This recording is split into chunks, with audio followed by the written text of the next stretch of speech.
Taslih TV.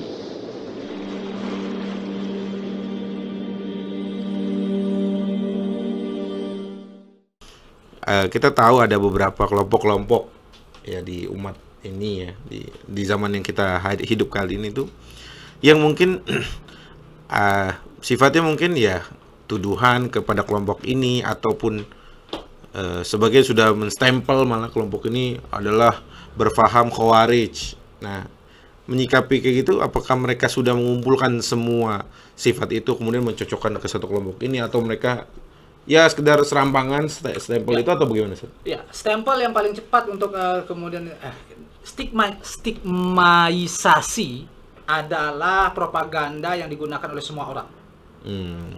Kalau misalnya kayak zaman dulu kita stigmakan apa? Stigma PKI. Ya. PKI itu pengikut PKI tangkap. Nah, kalau sekarang apa stigmanya teroris, radikal. Itu stigma. Jadi memang main stigma itu adalah apa ya? Karena orang awam nggak banyak mikir. Yang penting sudah distigmakan. Negatif lah biasanya. Ya, maksud stigma itu stigma negatif. Ini orang ini, kalau zaman sekarang kan nyebut kelompok itu lebih cuma misalnya apa? Ini orang Wahabi. Berarti apa itu Wahabi? Ya udah, pokoknya bagi yang nyebut jelek aja gitu. Nanti ada lagi yang stigma beda lagi nih orang ada lagi stigma nanti yang berlaku pada masing-masing kelompok. Ada stigma disebut dengan haraki, hizbi, segala macam itu. Itu stigma, artinya mengata-ngatai orang dengan stempel tertentu supaya orang dengan cepat melakukan reaksi terhadap orang itu, Tuduhan dan lain sebagainya. tapi ya orang itu akan udah merasa, oh iya gitu ya, dia jelek nih berarti nih. Ya. Itu ilmu propaganda, dan itu dilakukan oleh hampir semua kelompok, termasuk kelompok di Islam sendiri. Kita stigma itu ada, namanya stigma kafir, stigma fasik, itu ada, dan itu bukan tidak perlu kita melakukan eufemisme atau penghalusan bahasa, ya memang itulah bahasa syariah.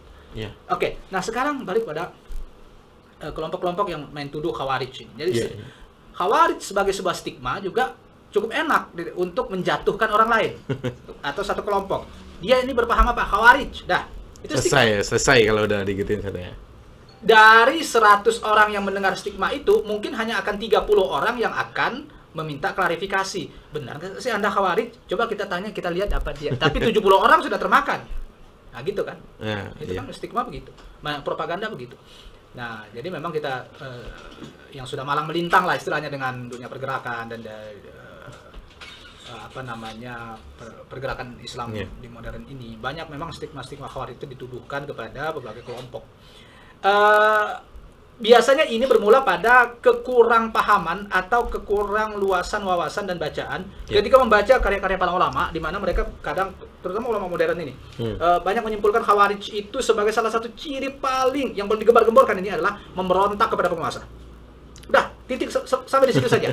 Memberontak kepada penguasa. Salah satu cirinya. Salah satu cirinya. Iya. Ya, dia lalu dibuktikan lagi, buktinya dia memberontak kepada Ali penguasa, Utsman penguasa. Mereka berdemo kepada Utsman, berarti demo khawarij. Nah, ini gimana? Ya itu kan premis prematur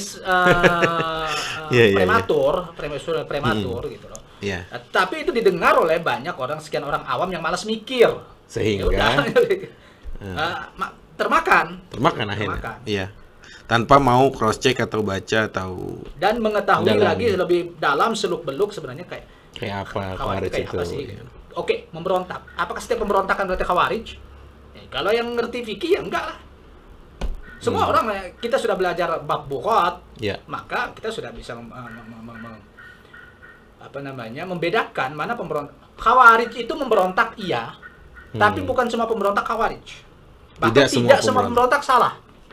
Nah, ini perlu penjabaran yang sangat detail. Iya. Maka orang tuh melihat kepada pelaku tapi tidak melihat kepada korban. Padahal itu satu keterikatan yang harus terkait. Ketika kita menstigmakan orang sebagai khawarij, maka sifat dia harus sama dengan khawarij dan juga korban dia harus sama. Yaitu apa? Pemimpin yang adil. Utsman, Ali. Jangan tanya Rasyidin. Dan tetapi makanya hatta para ulama salaf. Banyak pemberontakan terjadi pada dinasti Umayyah maupun Abbasiyah. Tapi tidak semuanya dilabelkan sebagai khawarij. Dilabel sebagai khawarij. Semua yang memberontak kepada Al-Hallaj, Sa'id bin Jubair, Ibnu al-Ash'ath, Kalau Abdullah bin Zubair dia tidak memberontak. Beda, ini kasus adalah perebutan kekuasaan. Yang dipenggal oleh Nah, Hajjaj. iya. Bahwa yang kalah menang itu lain soal. Tapi Ibnu al-Ash'ath, Abdullah bin Muti, Sa'id bin Jubair. Sa'id bin Jubair, yang memberontak, Ali bin Zaid, Ali bin Zaid, yang memberontak kepada khalifah waktu itu, tidak satu pun dari mereka menganggap itu khawarij. Tidak dilabelkan. Tidak dilabelkan khawarij, bahkan sebagian mendukung mereka. Terkenal riwayat Abu Hanifah mendukung Ali bin Zaid. Terkenal riwayat Malik bin Anas mendukung pemberontakan Muhammad bin Hasan An-Nafs Az-Zakiyah. Gelarnya An-Nafs Az-Zakiyah. Jadi silakan dicari sendiri dalam sejarah. Ya. Terkenal itu, bahkan konon gara-gara itulah Malik bin Anas kemudian dipenjarakan, dicambukkan. Menganggap baiat kepada Khalifah Al-Mansur maupun As-Saffah tidak sah karena di mereka itu dibaiat karena terpaksa, dan yamin orang yang terpaksa, sumpah orang terpaksa tidak sah kata Imam Malik. Makanya dia dicambuk gara-gara itu. Dan juga Imam Ahmad dalam riwayat mendukung gerakan siapa itu, Ahmad bin Hasan bin siapa yang juga dipenggal oleh Mu'tasim oleh Al-Mahdi itu. Gerakan amar ma'ruf dan nahi mungkar. Sebenarnya bukan gerakan pemberontakan itu, jadi cuma gerakan untuk melakukan amar ma'ruf dan nahi mungkar. Jadi hampir atau kebanyakan pemberontakan yang terjadi di masa salaf, para ulama salaf kala itu tidak mengkategorikan mereka khawarij hanya karena mereka memberontak. Artinya itu bukan sifat satu-satunya. Bukan ciri khas. Bukan ciri khas. Khawarij. Makanya pemberontakan kepada penguasa itu menjadi salah satu mazhab di penguasa zalim, maksudnya adalah salah satu pendapat dalam mazhab Ahlus Sunnah wal Jamaah. Dan tidak benar yang mengatakan bahwa telah terjadi ijma'. Seperti nukilan ijma' dari Imam An-Nawawi lalu diiyakan oleh Al-Hafiz Ibnu Hajar dan Fathul Bari. Tidak ada ijma' sebenarnya. Tetap ada khilafiyah. Itu yang terkenal adalah, yang paling terkenal dalam berfatwa dalam masalah ini adalah Abu Hanifah. Abu Hanifah itu dibenci ulama sezamannya, seperti kata Al-Auza'i misalnya dalam riwayat yang mengatakan semua pendapat Abu Hanifah itu kami bisa terima kecuali masalah dia membolehkan memberontak pada penguasa zalim. Tapi meski begitu tidak ada yang mengatakan Abu Hanifah sebagai khawarij. Ya, artinya terlalu premis-premis yang terlalu prematur. Karena pemberontakan kepada penguasa itu imma dia khawarij, imma dia muharib, imma dia bugha. Bahkan nambah lagi kalau sekarang ahlul haq. Karena betapa banyak orang-orang yang malah menjadi ahlul haq. Oke, sekarang coba yang belajar. Ketika terjadi peperangan antara katakanlah Ibnu al-Ash'ath al-Hallaj, Sa'id bin Jubair dan lain-lain. Itu siapa ahlul haq, siapa ahlul batil? Hatta masyayikh Anda tidak berani mengungkapkan bahwa al-Hallaj ahlul haq. Begitu. Tapi ini satu hal yang cukup menarik sebenarnya kalau mau dikaji. Sehingga orang tuh melihat kulitnya saja, tidak melihat apa sih esensi dari sebuah pemberontakan. Terlepas dari mana pendapat yang mau kita pilih, mana pendapat yang lebih kuat dalam masalah ini. Apakah boleh khuruj alal hakim al-ja'ir?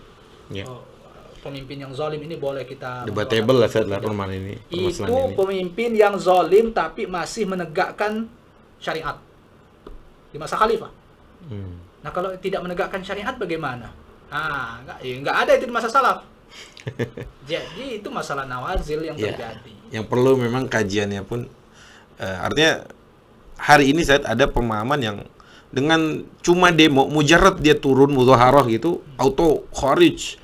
Terkena paham khawarij, syubhat lah minimal itu kalau syubhat khawarij. Berarti kan artinya berangkat dari sesuatu yang prematur, akhirnya tadi stigma yang disebut. Betul. Itu kalau tidak proporsional meletakkan satu masalah, akibatnya nanti akan salah semua nanti hasil-hasil hukumnya akan konklusinya akan salah. Bahwa kalaupun kita tidak setuju dengan demo, tapi harus proporsional menempatkannya. Ini demo dalam hal apa dulu? Jadi apa itu sunnahnya orang khawarij? Nah, khawarij di masa Utsman, betul. Tapi khawarij di masa Utsman itu demo kepada khalifah, Khulafaur Rasyidin. Khalifah yang jelas adil. Gitu. Ya.